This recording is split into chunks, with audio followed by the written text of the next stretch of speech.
because I turned it off by mistake. It's January 31st, 2016 at 6 Clement Circle, and it's the end of the Cambridge Caucus, the second one in 4 years. And we are talking about how to nominate, how to select the candidate. The election is an afterthought. The selection is the nominating committee. And Dan Hogan is here with me, and we are the only two.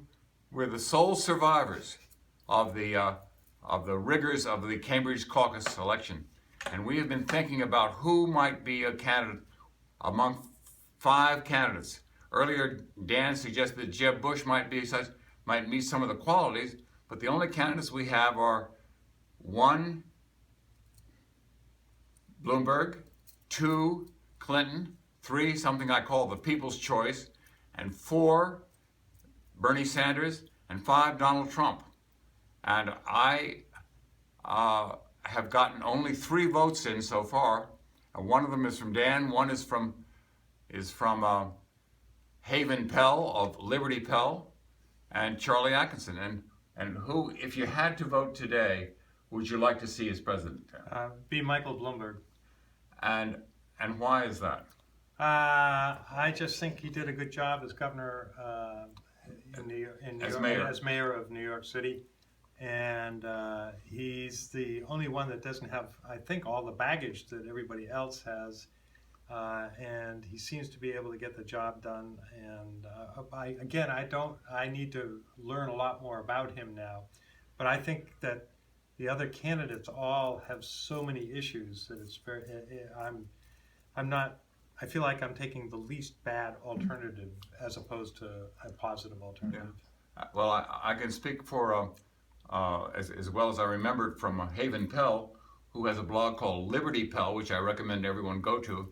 And he has written a paper called An Important Hiring Decision.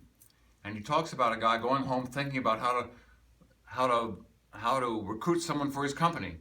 And he realizes that the important hiring decision is the hiring of the President of the United States, that maybe that trumps all the other decisions. And it was his opinion, too, that Michael Bloomberg perhaps wasn't the worst option, but was a positive option on many dimensions. And I have to say for myself, the day before it came out in the New York Times, Jeanette and I and Bob Christian and Cynthia McKay were sitting around at dinner here at the world headquarters of the Whole Brain Foundation, and I announced my endorsement for Michael Bloomberg. I think that he's technical and analytical and financially oriented. He's organized and disciplined. He's imaginative, comes up with creative, and is an entrepreneur. He is not as user-friendly as to make him perfect, but he can't. We had a pretty empathetic president in Barack Obama, and I think that now I would be very happy with Michael Bloomberg. And so the results of the Cambridge Caucus are in. It's January 31st, 2016, the day before the Iowa caucus, and Cambridge has spoken. 3-0 for Michael Bloomberg. Sounds like 3-0 for Michael Bloomberg. And everyone else can go either to Twitter, to the Cambridge Caucus, or to Facebook, and cast your vote using social media. We're only a voice of 2 or 3 people here, but whenever 2 or 3 are gathered together in the name of the country of our country, America, it's a start. And my vote is for Hillary.